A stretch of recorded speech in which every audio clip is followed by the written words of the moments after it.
started. So welcome everybody. Thank you so much for joining us today. We're very happy that you've chosen Trent to pursue your graduate education. I really hope that we'll have the opportunity to meet you sooner rather than later, pending COVID's latest variant and what the future holds beyond right now. So feel free, as I said, feel free to put your video on or leave it off, however you're comfortable. Just a little housekeeping thing. We're going to first off, after a quick introduction by myself, again, my name is Lori Collette. I'm with the School of Graduate Studies. I'm going to do a quick land acknowledgement. We're going to have a couple of presentations and I'll introduce you to the people doing those.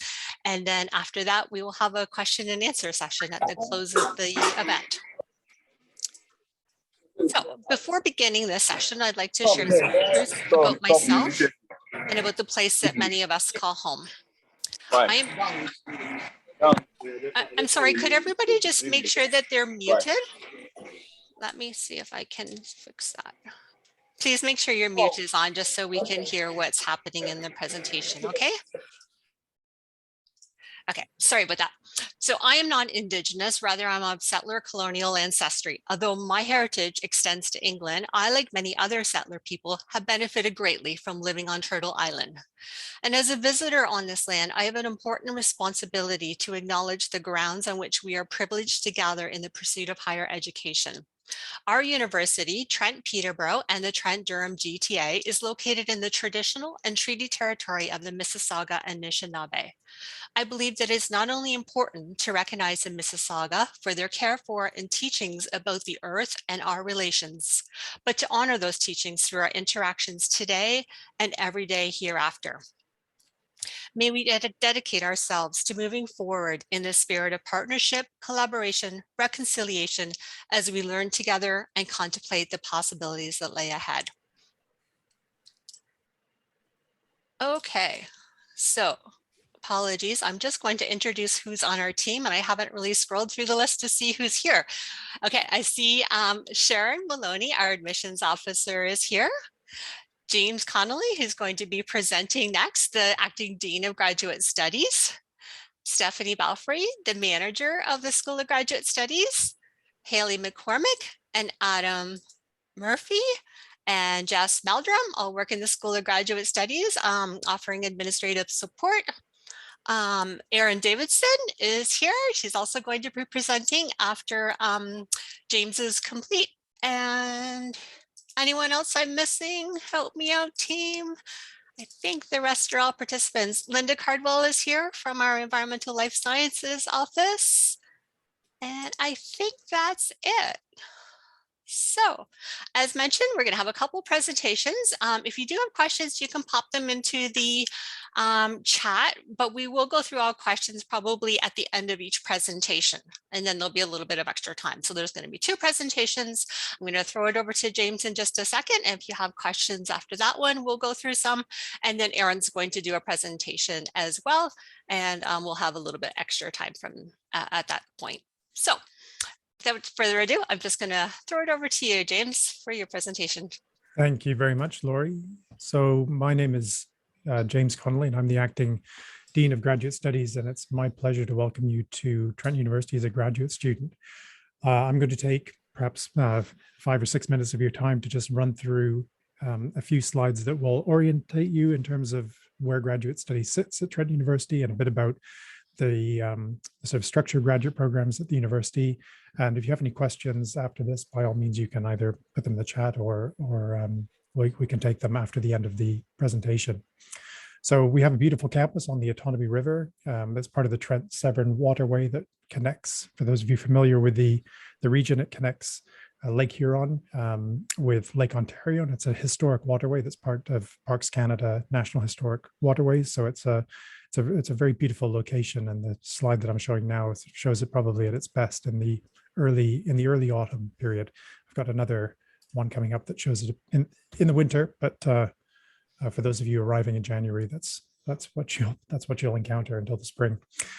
Graduate Studies is we're a community of about 800 or 900 active graduate students, and we've had 300 starting this year, and we offer 28 degrees, a number of different streams, as well as some graduate diplomas. And each year we have about 200 graduate students leaving with one of a number of different qualifications that we offer.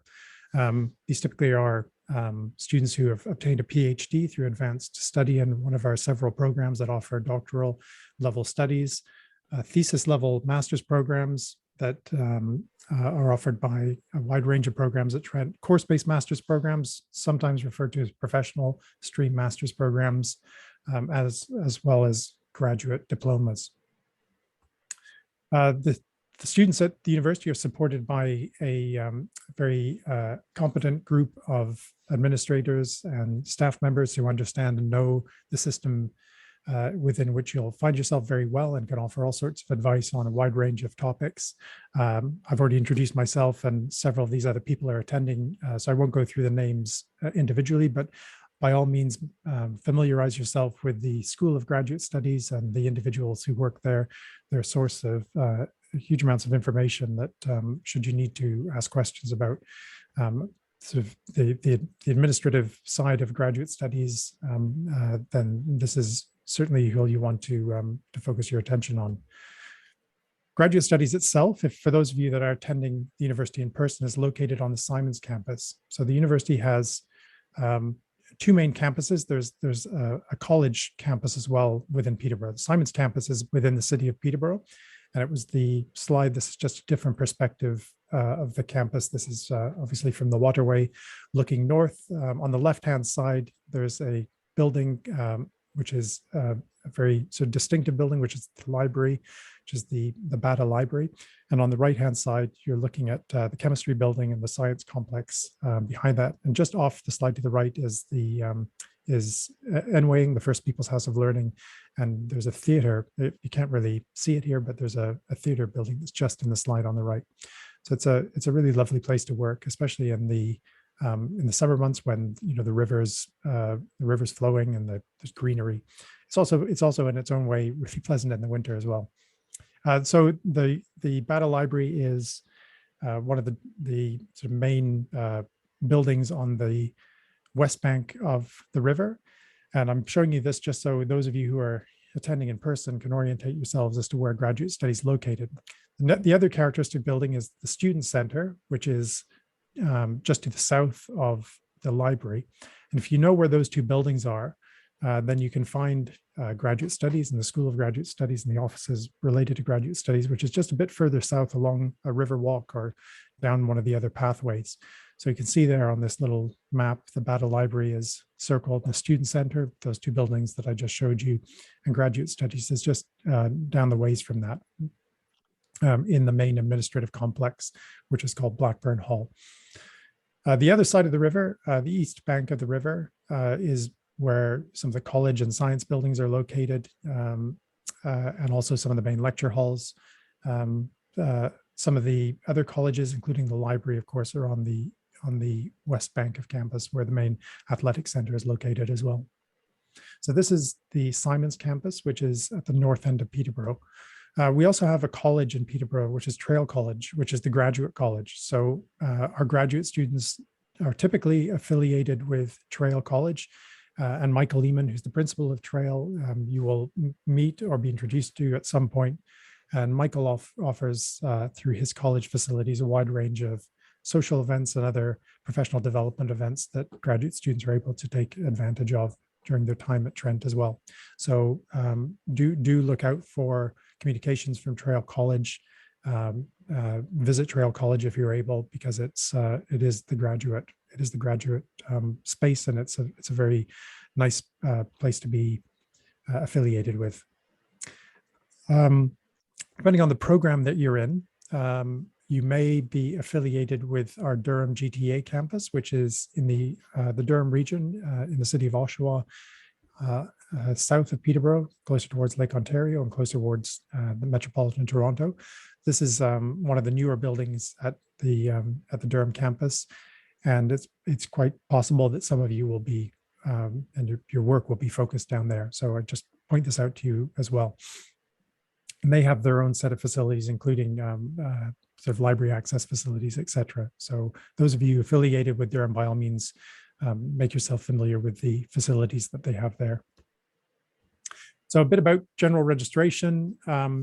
Although I pointed out, and attending this talk are many of the individuals who work at the School of Graduate Studies, you should also know that your program also has a director, a faculty director, and an administrative assistant.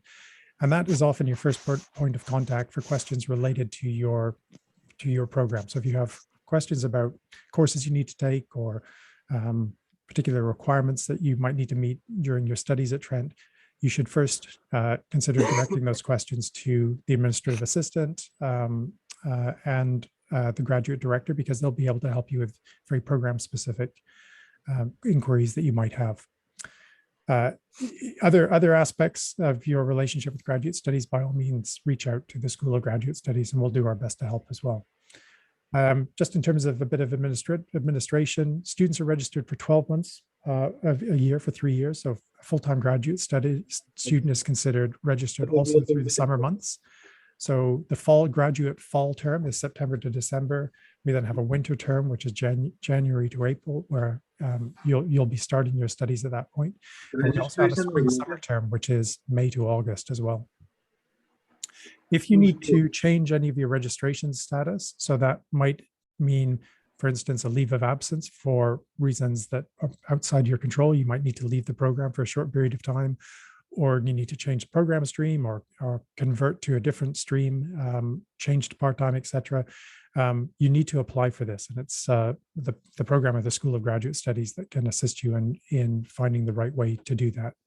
So there is a process for changing your relationship to your program and the university.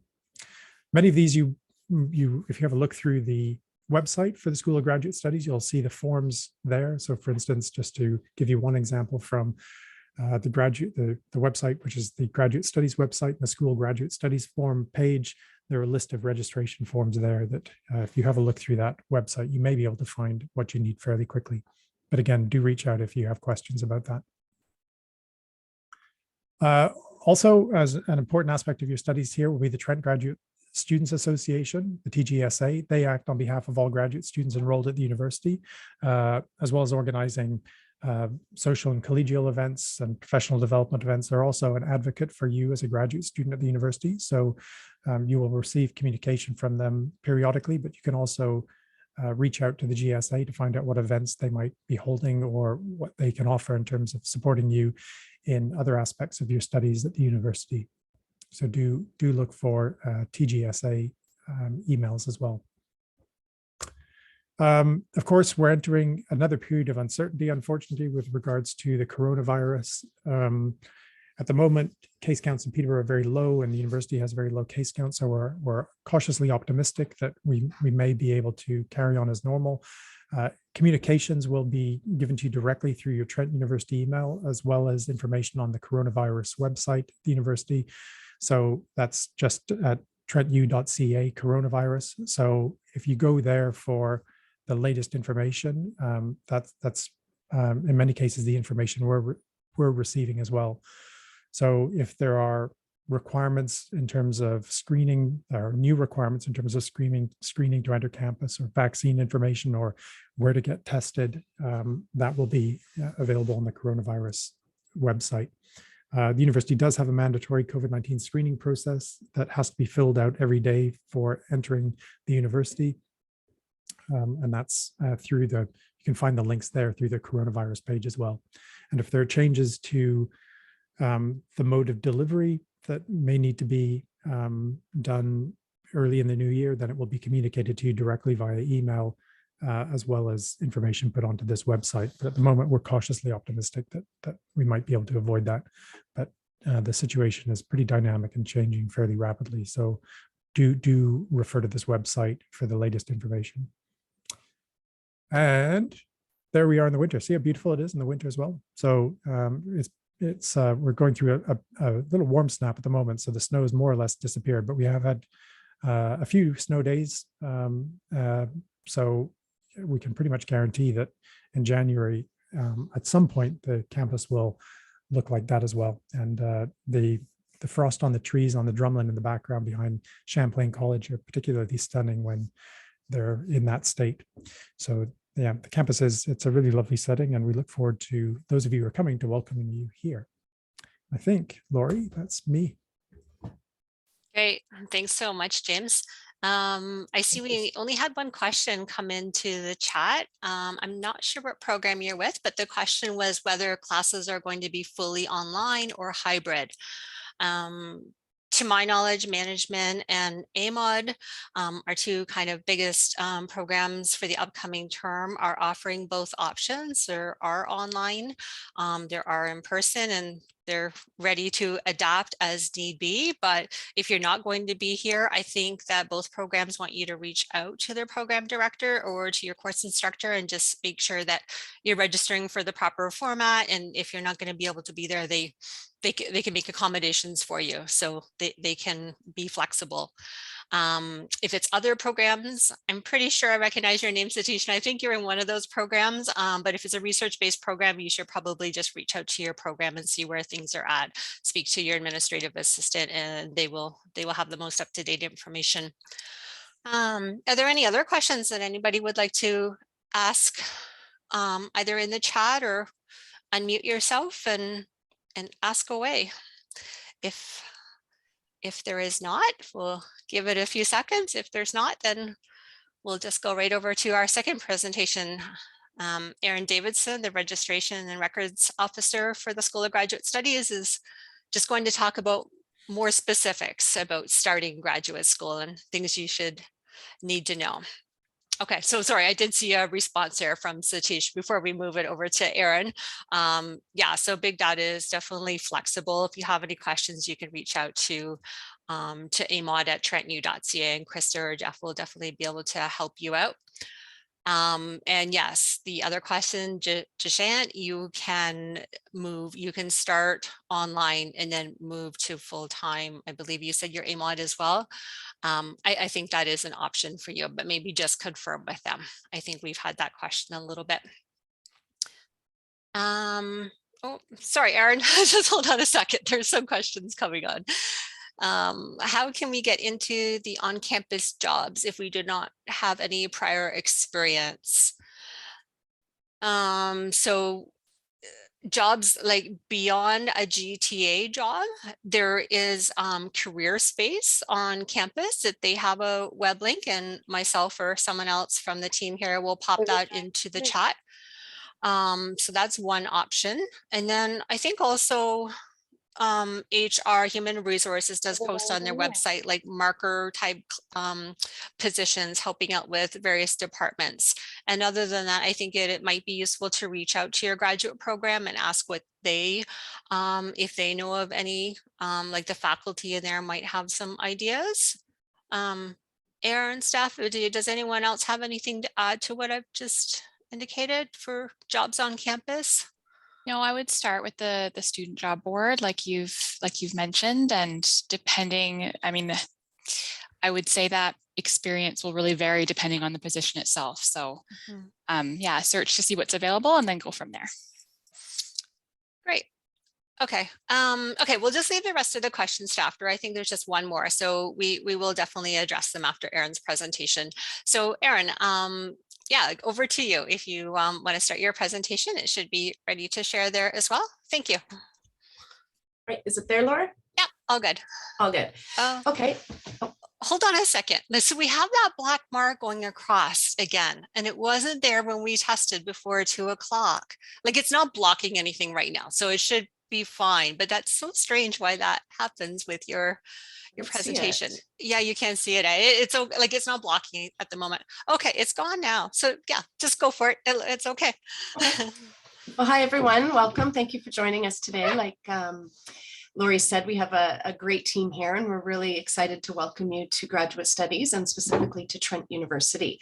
My presentation is just touching on some of the points James has already touched on, just in a little more detail, trying to help you onboard and orient to graduate studies as best as we can.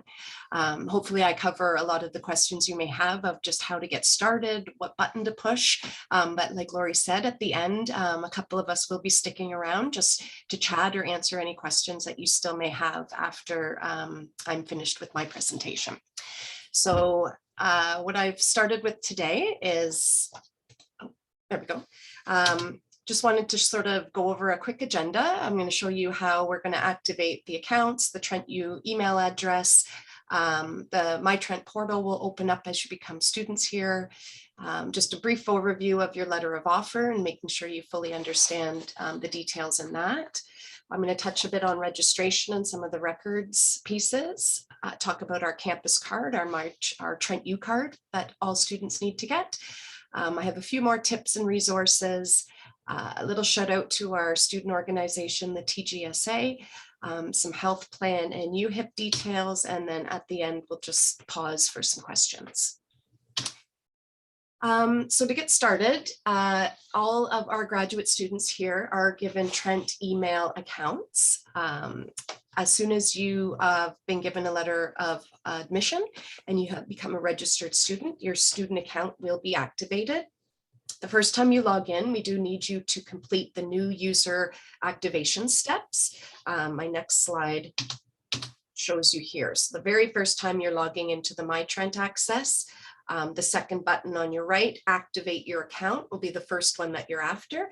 This has a few steps about your email, your student number, and just activating, setting up your password. So once you get all of that set up, your Trent U email address will be active. And just keeping in mind, the School of Graduate Studies and all of our graduate programs do use your Trent U email address for all communication. So it is important that that works and that you have that working before your studies start. A lot of our students use the Trent U email address. Some of them set up email forwards to email addresses that they are more comfortable with. Either one works. We just need to make sure that you are checking that email address regularly and replying to anything in there regarding your studies. And if you do experience any trouble with your email, it's important that you get that working. So our IT help desk here at Trent can definitely help you. They are available virtually and in person, and you can reach them at it@trentu.ca. So that was just sort of where you go to activate your account. These are just some screens that the first time you go to set up your account, you will encounter. So the very first time you're activating your user form, this is what it will look like. You're asked to put in your student number, your personal email address that is not Trent, the one that you applied to. Once you activate your account, this is what initiates the My Trent email address being issued to you, and activates you on our end so that you can start receiving our emails. You set up your password and put in a few security features regarding alternative email addresses or text numbers in case you lose your password, and away you go. So then that's going to give you your Trent login, or your Trent email address, and you've set your password, and then you should start receiving emails from our office or from the program that you are associated with. Again, these are just the screens you're going to go through. So then the second time, after you've got your Trent email address set up, the second time and all other times as you come into the My Trent environment, you're just going to have to log in. So every time you want to log into your student information system, review your records, look at your finances, access your email, this orange button here, the login button to My Trent, is where you will find it. So here, once your My Trent portal has opened up, a lot more features than when you had the applicant portal. We have a lot of events, news items that populate daily with things going on around our campus and items that may be of interest to you. There's often bulletins here to watch out for. Any new pieces of information pop up in here that are relevant to students. And you will also notice up in the right-hand corner, you have a few more options under the search bar. So now you've got your register, your academics, your finances, services, and supports. And many of the features in here have their own icons. So it's important that you kind of explore. A lot of the services and supports around campus can be found here.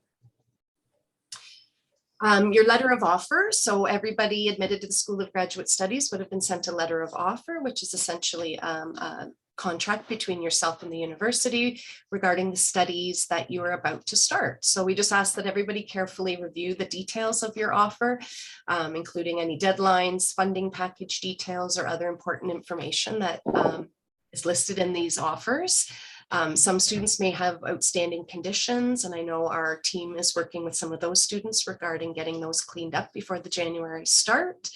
And if you are finding that extenuating circumstances are preventing or delaying you from starting your program, just asking that you do reach out first to your program and then maybe to our office if some things need to be switched around for your start.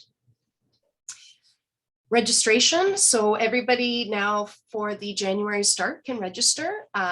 Those are wide open. The courses are all loaded and registration can proceed. Dr. Connolly's already pointed out that the graduate terms, we have 3 terms a year. You guys are starting in the winter term, January to April. It will go into our spring summer term and then our fall term. And just reminding you that graduate students are registered 12 months a year. There are some scheduled holiday breaks, but essentially you are registered throughout the year. Registration, once you go into the My Trent environment, if we're looking up under the register tab, you will find this one here, the course registration button. This is where you will register for your courses, for your graduate program, letting us know you're here and what you'll be taking each term. The first time you log into the registration system, it will ask you to review some of your emergency contact information. The first time you probably won't have anything on file, so you're just filling out some contact name and information. This does stay highly confidential in the university. It is not shared with anyone. We're just at this subsequent times, you may be asked just to confirm the details are up to date and remain correct. The second screen you're going to have to go through to get to the registration screen is a financial responsibility screen. So this is just reminding students that whatever you are signing up for in terms of courses and your program do carry financial responsibilities to the university. So this is just making sure that you do understand those before proceeding. As I pointed out below here, our fee for each program does vary slightly. So it is important that for your specific graduate program, you do consult our fee posted online and the fee deadlines associated with your program of study. And the third screen you're going to be asked to go through is just making sure the first time you go through here that you understand academic integrity, access to instruction, the few university policies that they do want to point out right up front. So links are here if you do want to review the documents in full. But once you do, once you have had a chance to review them and understand the contents, they are asked that you just check that you've read and understood them before proceeding. So those all have to be just done the first time. Subsequent times you log in, these screens will not appear. Once you get into the registration portal, we just want to remind you at the graduate level, it is a 2-step process. So step 1, we're asking you to register as a graduate student, register for graduate studies. This confirms with our office and the rest of the university that you are here, you are an active student for the given term. And step 2, register for any graduate courses that you may be taking. At the graduate level, these are 2 separate steps, and any questions like that, you can definitely let us know. But we do need, whether you're taking courses or not, that step 1 is important to check in with us every term, just letting us know that you are here and you are active. So as step 1, if you're trying to just register for graduate studies, letting us know that you are an active student, the registration system looks like this once you get in here. And really simply, we just tell most of our students to fill out 2 fields, leave it really simple, and the search features work well. So number 1 is the term. So you guys will be selecting 2022 grad winter, and the subject. So most of our students here are graduate studies full-time students. There may be part-time students in which you would pick that subject. Once you have those 2 fields filled out, you'll submit. And your choices will come back asking you sort of, are you a master's level student, an education student, a doctoral student? So at this point, you just select the one that you are confirming. Most of you in this situation will be full-time master's students. So you're selecting that and submitting. It's going to ask you, is this the course you do want to take action on? And under the action bar, you're going to select for the system to go ahead and register you. And after that step, it confirms here that you are registered as a full-time student. So step 1 has completed at that process. For step 2 to continue, this is where you're going to register for any courses that you are taking in a given term. Again, 2 simple fields to fill out. So fill out the term field, again, 2022 grad winter. And in this case, this is a history student, so the subject would be history. So if you selected or submitted on those 2 fields, it'll throw back sort of all the courses at the graduate level that are being taught in the history program, the term that you've asked. And again, you would go in and select the courses that you're interested in. Submitting when you're done. Again, it'll throw back your selections and ask you to select the action to actually register in these chosen sections. You'll submit again. And then a confirmation screen that you have registered into those courses. So at the bottom here, we can now see that this student has 2 active courses and they're here for full-time studies as a master's student for the term. So this student has successfully completed their registration and can proceed. Academic records, again, available through My Trent. So under the academic tab, under academic record, at any point in time, a student can review their, essentially their transcript or their academic record. For looking below, the student looks like they've been here for 3 terms. 2 of those terms, they are here full time, probably working on a thesis. And in this 2020 grad fall term, did 2 courses at the same time. Once midterm grades or grades are posted, they will also appear here, so you can monitor your academic progress in this screen. And also double check that everything is correct before the term starts. Student self-service. This is a brand new feature of My Trent, just opening up about 2 weeks ago for students, and graduate studies has been selected as the test group.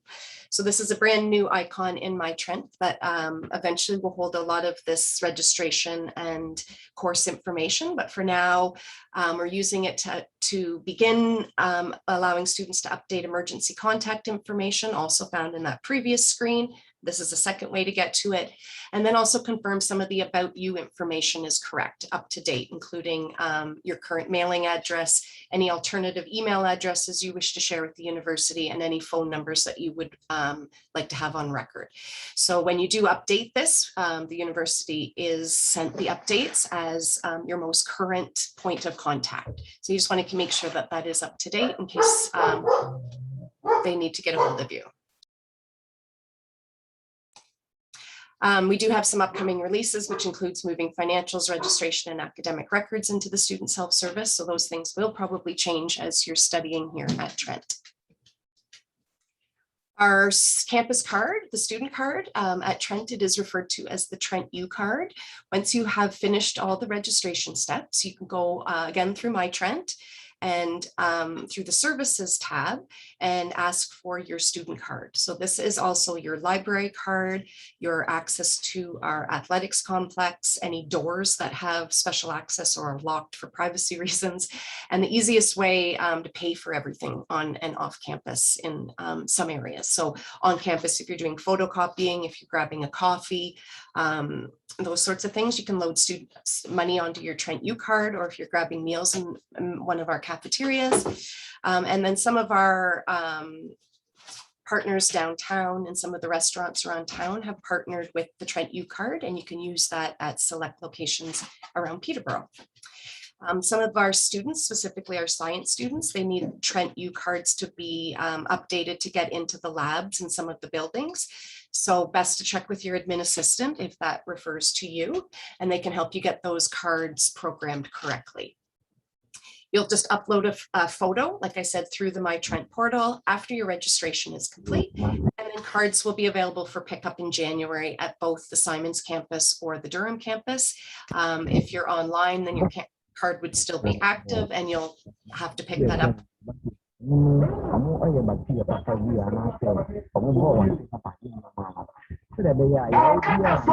Hi. Are we able to mute him? No. Yeah, I'm just trying to figure out who it is. Oh, I think it's. There we go. Okay. So cards will be available for pickup if you are ordering them starting in January. We also want you.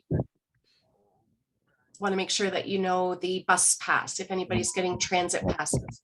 Also available from our card office and available for graduate students only when requested. So those aren't mandatory your fees.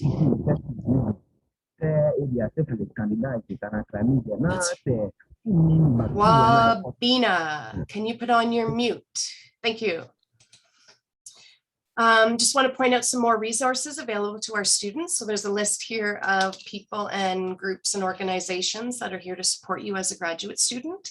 All of these people have lots of great information and can definitely help you succeed as a student. So we just wanted to put a list here together of some of the people in your areas that you should reach out to with questions, including our office and specifically your program office. Greatest place to start for up-to-date information about what's going on.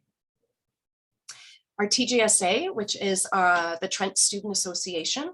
This is representatives, student-run organization that of all students enrolled at Trent University on both of our campuses, the Simon and Durham campus. These students represent, promote, and advocate for all graduate students, sort of for your academic, political, social, and cultural interests as you study here at Trent University. They have lots of great opportunities to get involved, either on committees or through some of the social events that they host. If you're into advocacy or you like working with university administration, really great opportunities and some really great training opportunities for resumes. They're not here today. They are studying for exams and working with some of their teaching obligations, but they do want you all to know the GSA is here to support all the students, GSA at Trent U. Like James said earlier in his presentation, they will start arriving emails in your email box from this group, either letting you know what's going on and hopefully inviting you to some in-person or online social events as they're organized throughout the year. The TGSA also has two bursary processes, I suppose, separate from the School of Graduate Studies bursary process.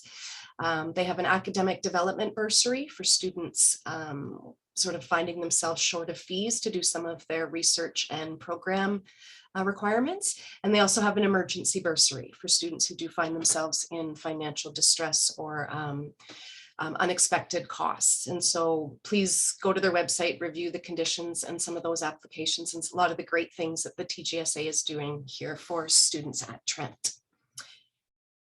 Just pointing out some upcoming important dates as we go into January now and start of the term. So like I said, graduate student registration is open online. It will remain open till January 10th when it closes for winter registration. If you're in a professional program, your term fees will be due January 1st. For students in our research programs and our doctoral programs, your fees will be due January 28th. And any courses you sign up for, you have until March 11th, if those are something that you need to withdraw from without academic penalties in the winter term. All students at Trent are also enrolled in our student VIP health and dental plan. So registered graduate students are covered under the benefits provided. They, again, really great website. The next slide shows you what it looks like. This is their website. It's very easy to use, very student friendly, has lots of great information and is the source for all of your health and dental information, what you're covered for, what your benefits include, how to make claims, any forms you may need, and a really great frequently asked questions section. They also have some contact support features here. So if you do have questions or can't find any of your answers online through their website, reach out. They're really great at getting back to the students. So students are covered under this benefit plan. If you do come to studies with alternative coverage, which some of our students do, you may opt out of the charges associated with the benefit plan. You can opt out between January 1st and January 31st online. Some students also begin their studies with family members or dependents that they're traveling with. And so the same opt-in period, January 1st to January 31st, is available if you are looking to sign up family members or children on the benefits plan. So you want to review all the steps for accessing the plan, making claims, make sure you understand that before you need it. Our VIP cover Carrier also has some really great services, the I Am Well app, which is 24/7 access to mental health counselors, mental health wellness libraries, and lots of great resources. And as well as the Direct to You app, which is virtual health app. A lot of appointments are being held through the Direct to You app now, as well as questions, library, and pharmacy, online pharmacies that come straight to the university. So really great services that you're part of. Again, this is what the website looks like. Please familiarize yourself with what you are covered for. Our international students are also charged within their fees for UHIP, which is our University Health Insurance Plan. It is mandatory for all international students who are in Canada. You're registered into the UHIP plan based on your term enrollment, so there's nothing extra that you have to do. Again, if you need to add dependents, or spouses or anything, UHIP at Trent U has a window during the month of January where you can add dependents. And the proof of coverage is in My Trent under support, health and wellness, and your UHIP card. So once you've got registered, those cards will automatically populate and you can access them through My Trent.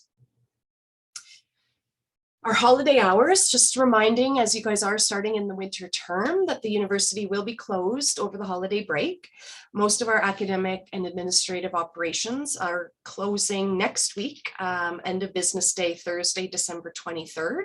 Some of them are closing at noon, but about Thursday, December 23rd, the university does shut down and then reopens Wednesday, January 5th. So if you are trying to get a hold of staff or anybody here at the university during that time, just reminding you that we are on a holiday and the university will be closed. So winter courses will be back January 5th, and winter classes at this point are set to begin Monday, January 10th. And then any questions? So that concludes the presentation. I think we could take specific questions now. If anybody does have to leave, that does conclude our presentation. But we do have some of our staff members here, happy to stick around, chat with anybody who's interested. If you have questions or if you just want to ask about the campus or areas of Peterborough, happy to chat with you guys. Thanks, Erin. Just before we go on to answer questions, I was just going to share my screen for a quick moment and show everybody our resources. A lot of these things Erin has just touched upon, but if you want some further details or maybe a resource specifically, like for example, the student VIP that you're speaking about, on our resources page, we can go and we can look at the PDF that they provided to us when we did the September orientation. So I'm just going to share my screen and I'll just scroll through there for a second and just give you an idea on what you can see. So have I got the right screen? Yep. Okay, good, because I have another Trent screen open on my background. I should have, so it's scrolling. Okay. Yep. So just going to the top. So this is the Trent University Graduate Studies website. I'm sure you've all been on, and it's the new student orientation is where I'm clicked on right here. So as I said, some of these resources, well, many of them are recordings from when we did everything virtually in the fall. So some of these ones right here, official orientation events, these are recaps from the fall of something similar to what we're doing right now. The second one is, it includes more people from around the university that were there to welcome and provide a bit of information. Registration, Erin's gone through this in pretty good detail, but if you have further questions or need clarification, there's a presentation here that you can refer to. And if you're still having challenges, you can email graduate@trentu.ca and she can help you out. Student services, there's a couple of resources here, and then there's also the recording of the event that Nona Robinson did, Vice President of Students, and forgetting her exact title, but there's a great presentation she did there in late August for our September starts. Here's the student VIP information Erin had mentioned. Library services, some information there, the TGSA she was also speaking about, their website, bursary information, social media, finances. So lots of information here. So I would suggest just scrolling through this page and clicking on the different links, and it will be very helpful. starting out as a new graduate student. So I just wanted to share that with everybody. So yeah, let's go answer any questions that attendees might have, if there are any. Okay. Let's see, Shaley says, how about the travel safe team? Are they on holiday as well from the 23rd to the 5th? I think you're talking about the safe arrival team from Trent International. And like the whole university is closed, but that team will be checking emails. I'm not sure like how often, but I know they will be online and helping international students that might have questions about arriving at this kind of unique and challenging time. So I don't think that you will have to wait like the whatever that is, 12 days or something that the university is closed. They will be on email, but you might not receive a response like within 24 hours.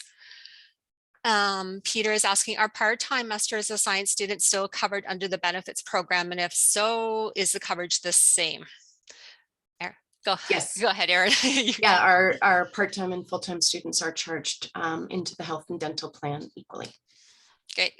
So yeah, what is the minimum number of credits I should register in graduate studies during the winter and fall term to maintain status of full-time student so that I can be available for future immigration benefits? In graduate studies, you're registered full-time.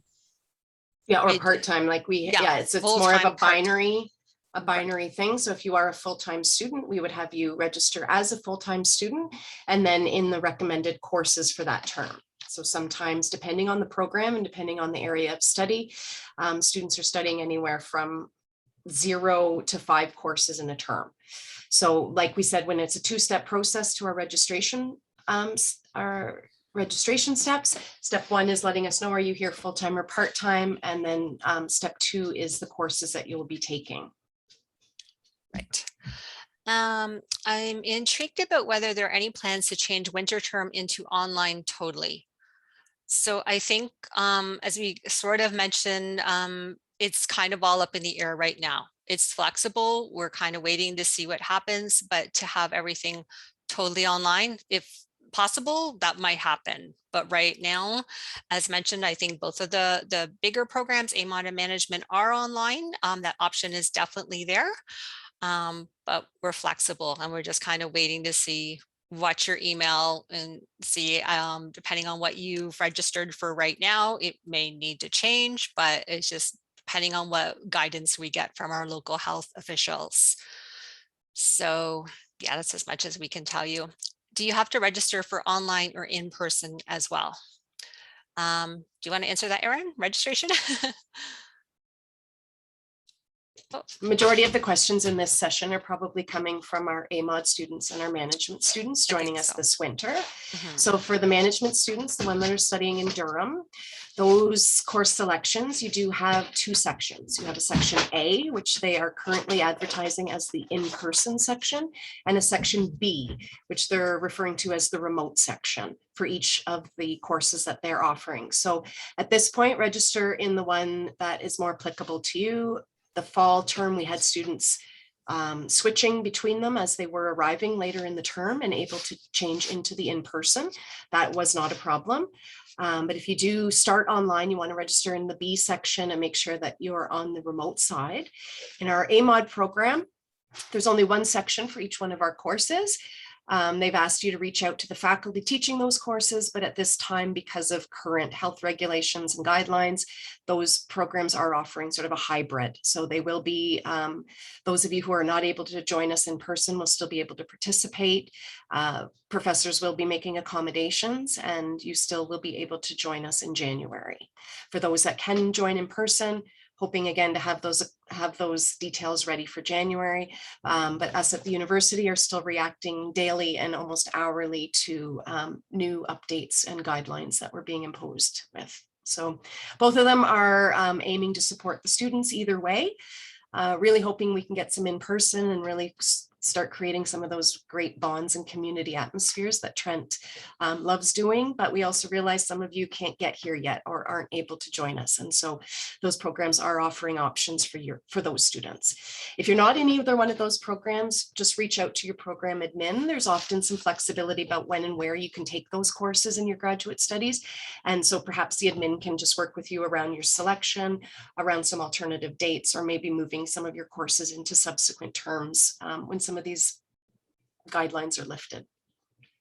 So I hope that helps. No news is good news. I think the final question in the chat there has kind of already been answered from what you just spoke about, Erin, from Ateza, asking about registration, choosing to study online. So again, yeah, if you're in best for you. management, choose the B section. If you've got to be online to start, just gives you access to the remote learning that they're going to be doing through Blackboard, which is our student information, or student, what do you call it? Student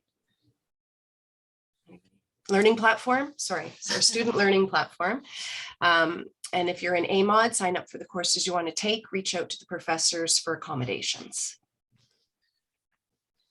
Sushil is asking about opting out of their UHIP because they don't have their study permit yet. So you can definitely So do those charges will go on. Those are part of your student fees, but if they're not relevant to you, or if you do need to opt out or ask for refunds, those both health and dental and UHIP have options for doing that. So UHIP at trentu.ca. And somebody will help you there with the charges going onto your account or coming off, given your situation. And if it's health and dental, you want to opt out during the January 1st to January 31st opt-out period online. Got it. Thank you. You're welcome. Okay, are there any campus part-time jobs available in Durham campus? I'm not actually sure beyond the information I gave earlier. I think you would still need to check on the career space website. I think Durham jobs would also be listed there. You can reach out to your program. Yeah, I don't know other avenues to do besides the career space. I think that's probably the best place to start. Yeah. Does anyone else have any further questions?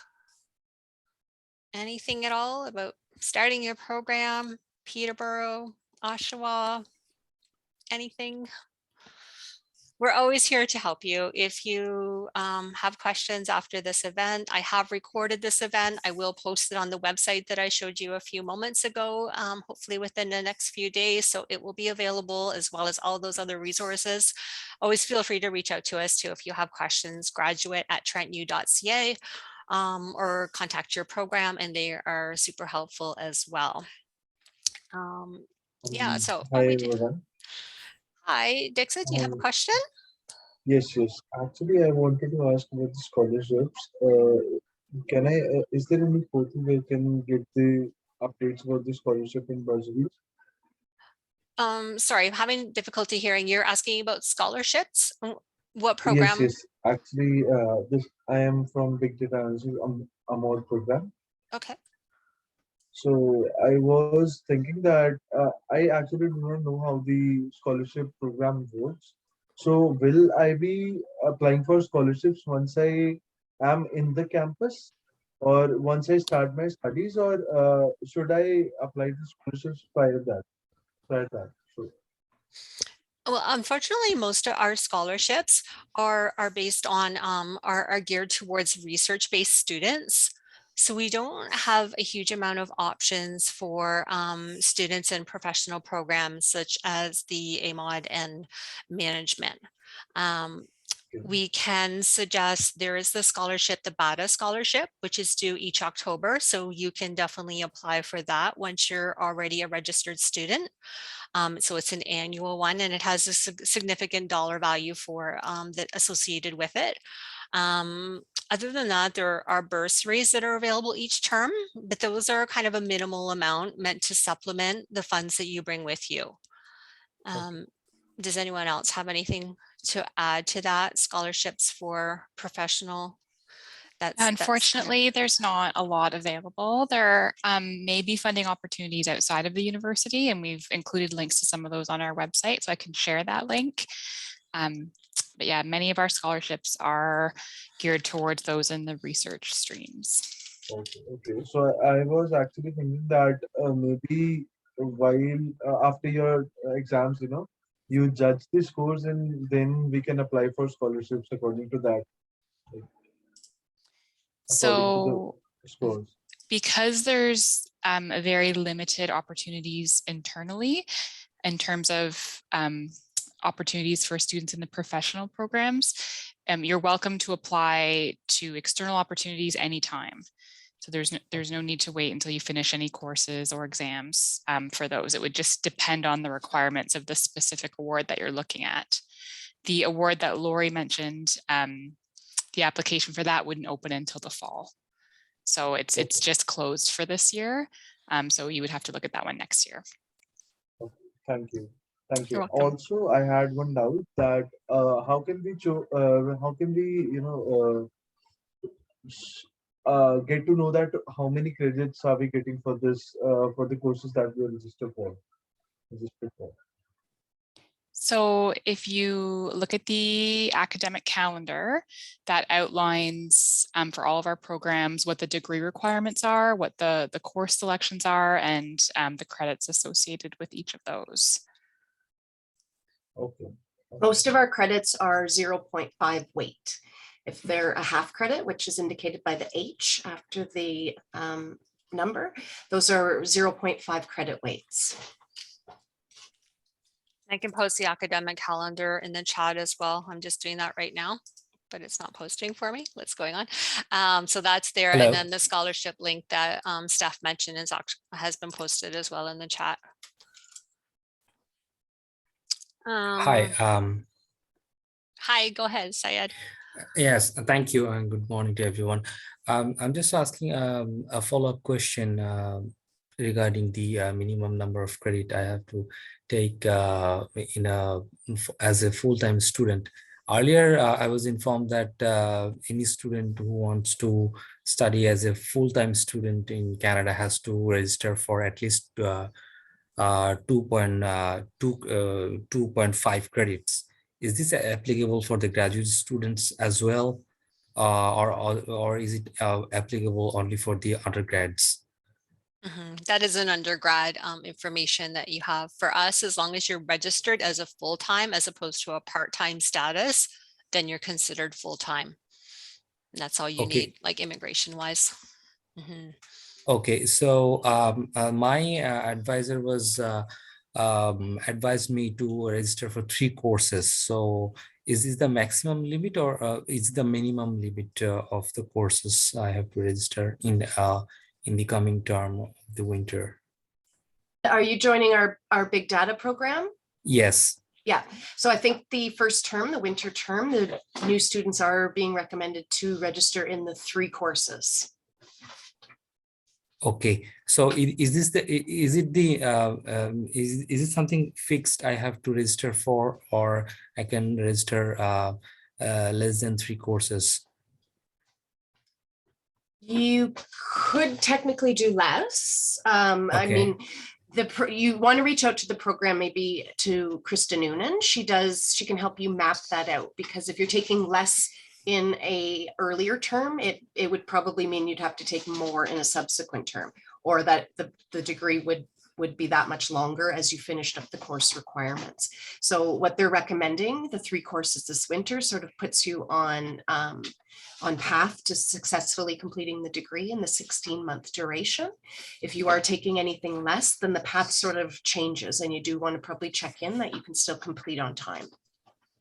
Okay, no, I am checking with her regarding the course registration, but I'm not getting the email, so that's why I'm just asking. And these 3, other than these 3 courses, can I take more courses to finish early? Say, for example, I would like to register for 4 courses or 5 courses. Can I do that as well? It's not recommended. Again, I think with permission, there could be some accommodations made if your situation warrants that, but that would need program approval. Okay, So that would need, so between Krista, you've probably been introduced to Jeff Crane as well, the program demonstrator. yes, I have already written to him. I'm waiting for his reply, and based on his reply, I will plan my course registration. Yes, and one final thing. I'm still waiting for my student permit. So if I register for online courses, can I change my status from online to in-person class after the status of my student permit? After Yes, yeah, and IRCC? especially for AMOD, because they are only offering the one section. So ideally, they'd love to have it in person, but they realize that the incoming class is not all here or able to get here. So they are offering some hybrid, which will be a combination of in-person and online. So if you need to start online, you want to register for those courses, you can start the program, start doing all of the content. And then if you're able to arrive, let's say February or March, a little bit later in the term, you Yes. stay registered in that course, and perhaps you'd be able to participate in a different way. So at that time, if the courses are meeting in person, then you can certainly start joining them. And if your situation requires you to stay remote, then you can still finish the term successfully. Okay. Thank you, ma'am. Thank you. Raymond, you have your hand up. Would you like to go ahead and unmute? Ask your question. Go ahead. Yeah, hi, good day. Can you all hear me? Yeah, we can Yes. hear you. Yeah, my question has to do with online and in-person registration. And I'm asking, I have not done that yet. And I'm asking if, since I've not done that yet, is it going to affect me in any way? Sorry. Are you asking, so if you participate remotely or online, you're just asking if that's going to impact you? No, I have not done any of them yet. I've applied for my study permit and I've not received it yet. Okay. So I'm just waiting for the study permit before I'll be able. Before I do that. Okay. And I'm asking, since I've not done that, is it going to affect my studies or? It won't affect your study at this point. We're encouraging students to get registered now. Like I mentioned, the registration is open.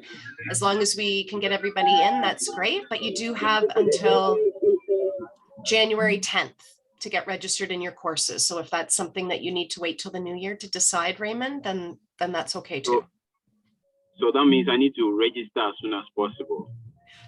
It would be preferred. Yeah, the absolute deadline is January 10th to register. The last day. Yeah. The last day to register. But we understand that a lot of international students, if you don't have your study permit, you're kind of trying to decide what to do. So from our standpoint, it's best, like administratively, if you can let us know if you'd like to defer, if your program has approved that, if you want to defer to the May term, if you let us know by next week. But we can do that right then up. we go on holidays. That's right. We're not back until the 5th. Normally we would kind of allow that till January the 1st, but we're not back until the 5th. So, I mean, you can email us over the holidays and we'll still be able to process it, but we would prefer to have everyone make up their mind by next week so that you know what you're doing and we know how many people are in each term. But if you are wanting to defer. Okay. Then my next question has to do with students who are often offering research-based programs. I learned for the research-based programs, they are giving some kind of scholarships to be able to further their studies. And I wanted to know, since my case, I am a research-based program student, but I wasn't given anything of that sort. Is there anything ahead that maybe I could get that scholarship to help me further my studies? What program are you in, Raymond? Educational studies, master's in educational studies. Yeah, so if you were going to receive any funding, it would have been laid out in your letter of offer. And educational studies doesn't usually come with any funding. like some of our other research-based programs. It's kind of a professional program per se. And so yeah, unfortunately, the opportunities for funding would be similar as to what we've already mentioned, I think. So you could apply for the BADA scholarship in the fall when applications open for that. You could check out our bursaries page each term for some supplementary funding. But other than that, educational studies doesn't usually offer any funding as part of an offer to admittance. Oh, okay. Okay, I'm okay with that. And let me put this across. I have this colleague friend of mine from Ghana here who is called Kwabena Boating Kuma. I will be very glad if he can call me right after the session. I'm sorry, you have somebody there with you that wanted to call us? Is that, I couldn't really understand you.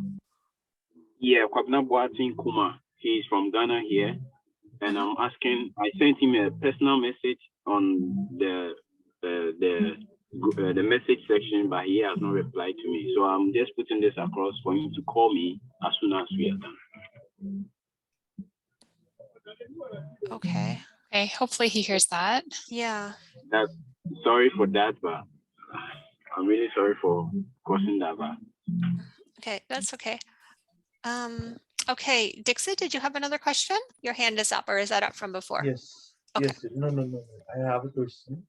I actually was concerned about the credit score basically.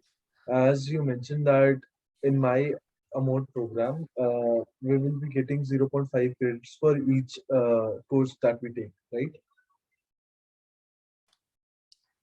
Is it Yeah, so?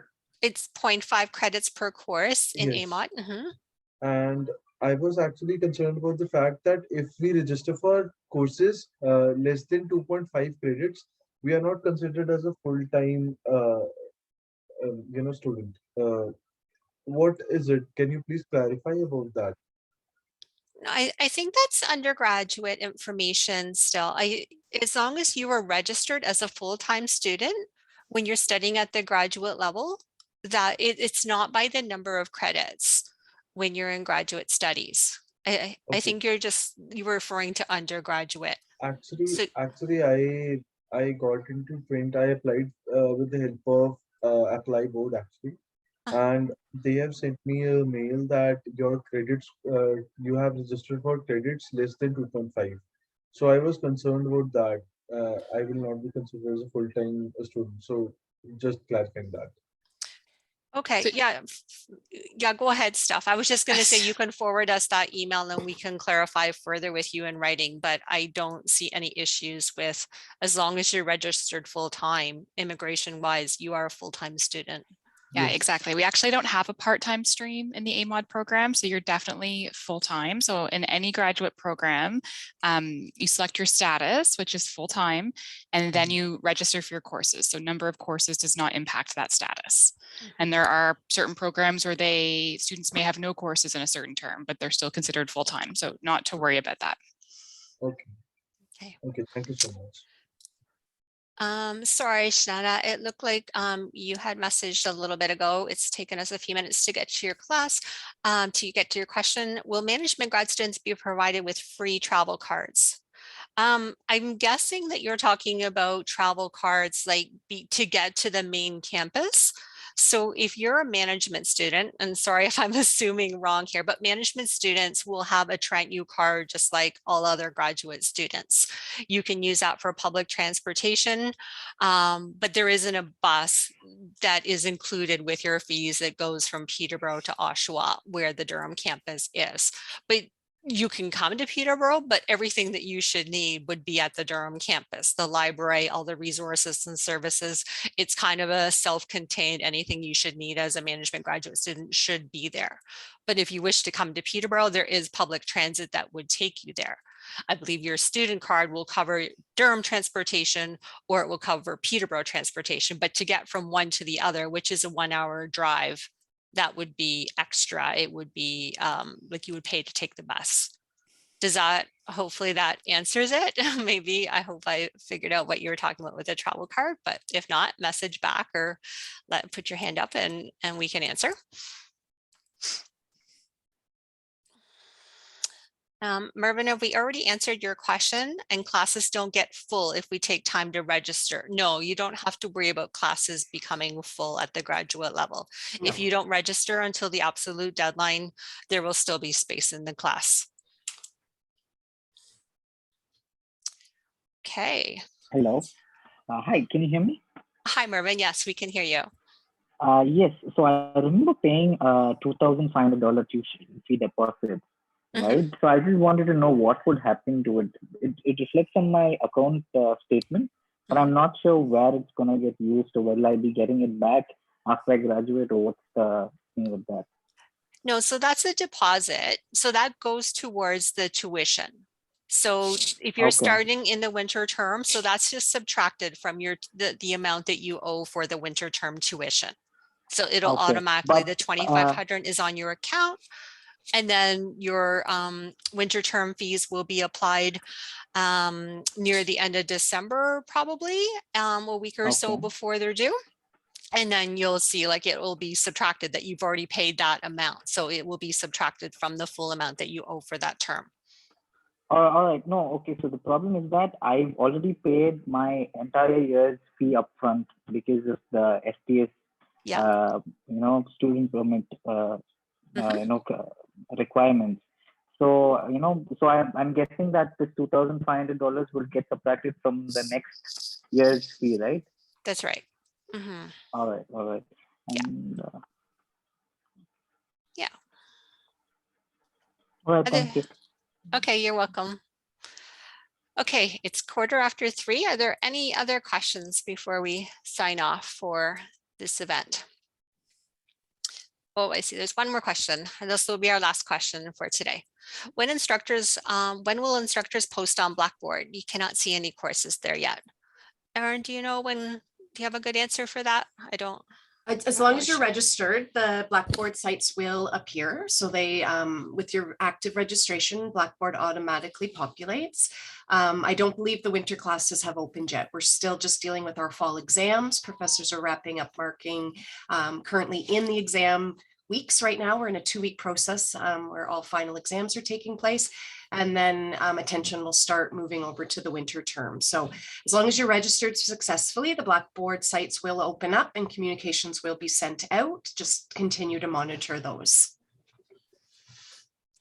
Okay, so if you have any other further questions, as I said, please feel free to reach out to us. We're always here. We can help you. Always here, except for the few days that we're going to be off in a couple of weeks, but we will get back to you as soon as possible after the holidays. If you do happen to have a question at that time, email is graduate@trentu.ca. Jess has just put it there in the chat for everybody. So thank you. Thank you for joining us. We're really looking forward to meeting you, hopefully sooner rather than later. So take care. And we will see you soon, hopefully. Bye-bye. And happy holidays. You too.